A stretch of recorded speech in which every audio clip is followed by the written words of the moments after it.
E aí, quase 20 anos depois, né, em 1998, a gente vê que são 20 anos de um instrumento que foi revisado, seguindo um roteiro metodológico que aí já o IBAMA, né, adotava. Em 1996, a gente teve o primeiro roteiro metodológico do planejamento de unidades de proteção integral, de uso indireto, que focava nos parques nacionais, reservas biológicas e estações ecológicas.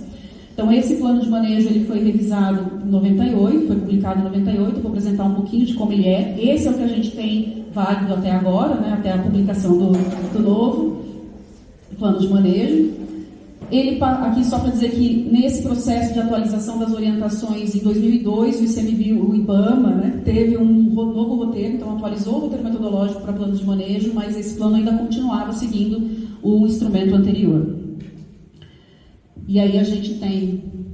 Opa! Travou, acho que o computador ali. Aqui.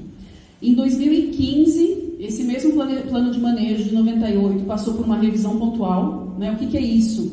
O plano foi alterado em alguns pontos já para prever uma abertura maior para a visitação, para o uso público. Já se percebia que o que o plano de manejo previa como oportunidade de visitação não atendia a demanda e a necessidade que essa unidade tinha, tanto dos atores do entorno como de oportunidades que o parque poderia oferecer. Então foi feito um ajuste no plano para liberar, para prever a visitação na trilha Cristal Água. Então estamos começando a sair um pouquinho das piscinas naturais e adentrar um pouco o interior da unidade. Então, a partir de 2015, a trilha Cristal Água pôde passar a ser utilizada para bicicleta, para caminhada. Mas ainda assim a gente mantinha o zoneamento anterior e as regras anteriores, que estão sendo mudadas agora. Né? Então, 20 anos depois, mais uma vez, 25 anos depois, na verdade, a gente está conseguindo fazer a revisão desse plano de manejo. Depois de muita luta, né, algumas quebras de paradigma que eu vou colocar aqui para vocês. Então, finalmente, a gente está trazendo, e aí a gente está trazendo um documento completamente novo. Essa é uma grande diferença. A gente, nesse caminhar, os planos de manejo evoluíram como um todo para as unidades federais. A gente tem um novo roteiro metodológico aprovado em 2018, que muda a estrutura do plano de manejo, que traz um documento muito mais estratégico, muito mais direcionado para o contexto de cada unidade de conservação, e que é esse documento que o Parque Nacional de Brasília está recebendo hoje. Então, aqui um pouco do trilhar desse planejamento. E agora eu vou fazer um pouquinho da comparação do documento que a gente tinha válido com relação ao novo. Então, o plano de manejo de 98, ele tem um componente bastante descritivo sobre o parque, são 5 volumes de descrição do contexto internacional, local, regional, enfim, uma descrição bastante longa, uma caracterização sobre a unidade, um encarte de planejamento com detalhamento de 14 subprogramas de gestão, em que esse plano de manejo ele detalha a nível operacional quais são as ações que a unidade deve desenvolver para cada um desses subprogramas, então seja de proteção, de visitação, de recreação, enfim, uma série de programas. São 185 ações detalhadas. Aqui a gente fez uma monitoria de o que aconteceu com cada uma delas, quais delas foram implementadas, quais estão em implementação, quais ainda cabem ou não cabem mais. Então, uma monitoria densa desse plano de manejo para entender, né, o quanto a unidade evoluiu, o quanto ainda se adapta ou não à realidade local, à realidade da unidade, para a gente poder avançar, então, no novo plano. E esse é o novo documento, vocês estão vendo a pirâmide aqui, né? O zoneamento está aqui também, em que a gente tem, então, uma estrutura diferente. A gente não traz mais uma descrição longa, a gente não tem mais... as informações hoje estão disponíveis na internet, nas bases de dados, a gente não precisa mais que o plano de manejo seja um repositório de informações da unidade. Então, o plano hoje ele é muito mais enxuto, a gente sai de 800, 500 páginas para 100. Então, é um documento que dá para ser colocado embaixo do braço e lido e levado para todos os lados para subsidiar a gestão, e que traz os componentes que são fundamentais para a gestão da unidade, o propósito, a significância, os recursos e valores fundamentais que o Parque Nacional de Brasília tem, os componentes dinâmicos, e aí é aí que muda bastante. O plano hoje ele não é mais prescritivo, ele não detalha as ações que a gestão da unidade vai ter que fazer, mas ele indica quais são os planejamentos necessários e prioritários para que essa unidade faça, junto com as coordenações do Instituto que têm a expertise e que atuam na área. Né? Então, não é mais a coordenação de plano de manejo que detalha, por exemplo, como vai se dar a proteção, o manejo do fogo ou a visitação. Isso vai ser feito agora pela equipe da unidade, junto com cada uma das coordenações responsáveis, para compor isso que a gente chama de um portfólio de planejamento. Então, hoje a gente está dando início a esse portfólio, com a aprovação desse documento aqui, que traz esses elementos. os elementos fundamentais, as zonas de manejo e as normas, e que vai ser complementado com os planejamentos específicos, as necessidades de planejamento posteriormente. Então, para exemplificar um pouco, esse é o propósito do Parque Nacional. O propósito é a grande missão, né, para que ele foi criado, né, e isso foi discutido, e todos esses textos que eu vou apresentar para vocês, eles foram definidos em conjunto, na oficina de planejamento, com os atores, com o conselho, então não é uma coisa do ICMBio para a sociedade, mas que a sociedade construiu junto conosco. Então, situado na capital do Brasil, o Parque Nacional de Brasília conserva as águas e a biodiversidade do Cerrado, sendo fundamental para a manutenção e a conectividade dos ecossistemas e paisagens, a produção de água para o abastecimento público, a pesquisa científica, a educação ambiental, a recreação em meio à natureza e a valorização da história e cultura do Planalto Central. Esse é o propósito do parque. Os componentes fundamentais do plano de manejo também trazem a significância, que é o que o parque tem de grande, mais diferente, de importante, de significante para todo o contexto, para todo o sistema de unidades de conservação. Aqui eu trouxe só um exemplo, mas são 7 textos de significância. Eu vou ler porque lá do fundo não dá. Então, zona núcleo da Reserva da Biosfera do Cerrado. O Parque Nacional de Brasília é eixo de conectividade entre as áreas naturais do Distrito Federal e entorno, irradiando a perpetuação da vida a partir de seu mosaico de paisagens, por meio de diversos corredores ecológicos e proporcionando a conexão entre o ser humano e a natureza. Então, essa é uma das sentenças de significância do parque. Os seus recursos e valores fundamentais. Esses recursos e valores, eles são um grande objetivo de gestão. Tudo que for feito na unidade, tudo que for planejado para gerir a unidade, tem que ser voltado para garantir a conservação desses elementos. Então, a gente tem como recurso e valor fundamental o cerrado, né, todo o bioma em si, representado aqui dentro do parque, a fauna e flora com foco nas espécies ameaçadas, as águas do Parque Nacional de Brasília, um elemento importante nesse território, aí entrando também o serviço ambiental que ele traz, o patrimônio histórico e arqueológico, né, que ganha uma relevância maior agora, e também 3 elementos importantes de gestão, que é a oportunidade de recreação e contato com a natureza, o ambiente privilegiado para pesquisas e a educação ambiental. Então, o parque traz, na época da criação, ele já trazia o grande objetivo de educação dele, está aqui, né, envolto por uma série de instituições de pesquisa, tem esse papel que deve ser mantido, e também o contato e a recreação, trazendo o público realmente para ter o contato com a natureza. Eu trouxe aqui o patrimônio histórico arqueológico. Parte do patrimônio histórico arqueológico do Planalto Central está preservada no Parque Nacional de Brasília. A região foi palco de passagem de povos originários e conta com sítios arqueológicos reconhecidos pelo IPHAN como sítios líticos pré-históricos, vinculados a caçadores e coletores. Até o século XIX, foi local de passagem de tropeiros através das estradas reais da Bahia e Santa Luzia Contagem, mantendo vestígios de fazendas como a de Santa Maria. Em 1894, sediou o acampamento da Comissão Cruz, formado pela equipe de cientistas que investigou o interior do país e indicou o quadrilátero, onde posteriormente a capital foi implantada. Eu achei importante trazer a parte histórica, porque não é uma coisa que a gente salienta tanto, mas o parque tem uma grande responsabilidade de preservação histórico-cultural também.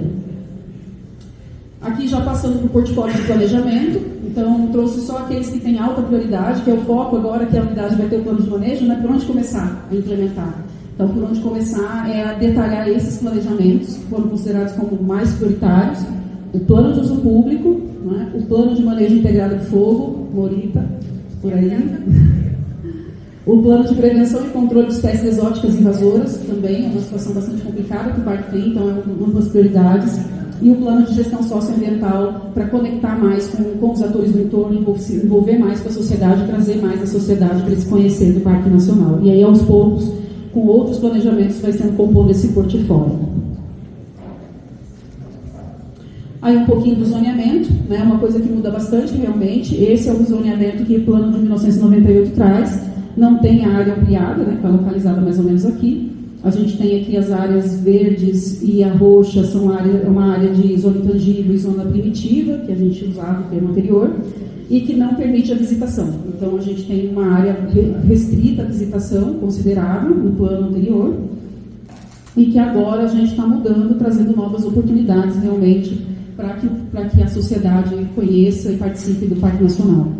Que a gente tem aqui a área original, de 1961, a área ampliada de 2006, seu zoneamento, Essa área verde escura que vocês veem é a zona de preservação, a antiga zona intangível, onde só é permitido proteção, ações de manejo e pesquisa, né, onde não é permitida visitação.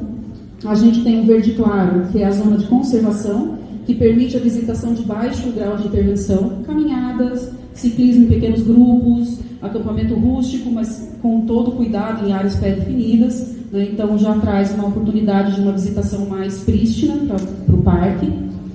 A área laranja são as zonas de uso moderado, que aí prevê uma visitação de médio grau de intervenção, que a gente chama, onde a gente pode ter grupos maiores, novas oportunidades, até um trânsito motorizado, devidamente planejado também em alguns locais.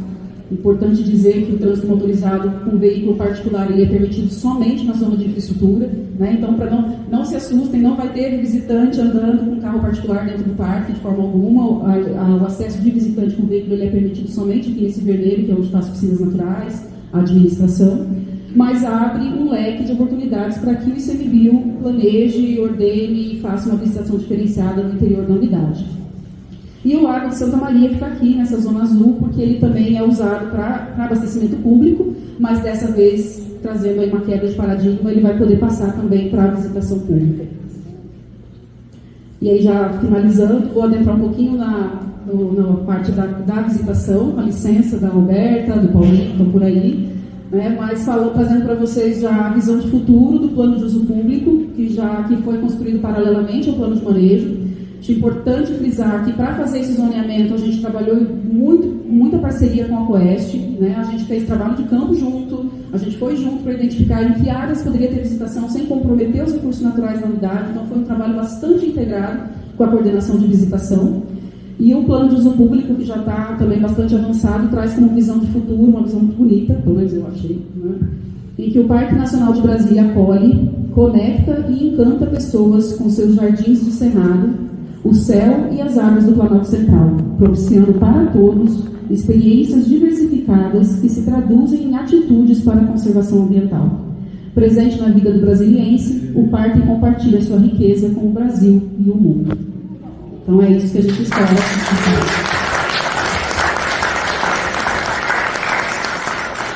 Esse é o resultado da coordenação de uso público, né, de estruturação da visitação, mas que nós, do plano de manejo, ficamos imensamente orgulhosos de poder contribuir, né, que isso possa vir a acontecer com o parque.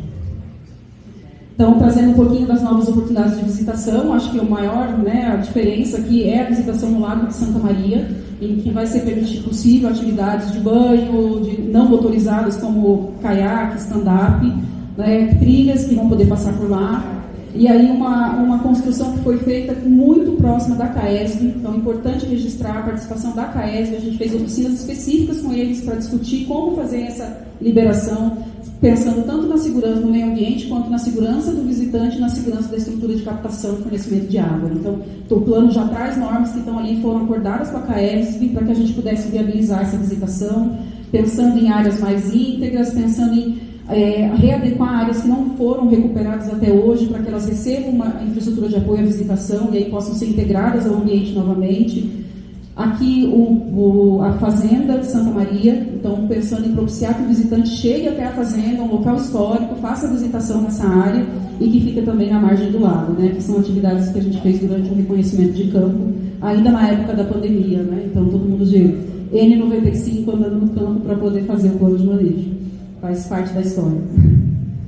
E aqui também não podia deixar de trazer a conexão com outras áreas protegidas e o sistema de trilhas do Distrito Federal, né? O João Carlos está por aí, também participou de toda essa construção com a gente, em que a gente vai poder conectar melhor o parque ao sistema de trilhas, seja que antes já a Trilha União fazia esse papel dando a volta, e aqui também o Arco Cafuringa passando dentro da área ampliada, mas que agora pode ter uma projeção nova que possa fazer com que o visitante passe por dentro do parque, tenha uma vista diferenciada de Brasília, passe pelo Lago de Santa Maria para depois chegar em outros ambientes. Então, trazendo aí uma série de oportunidades novas para a conexão para as trilhas, né, para a rede de trilhas também.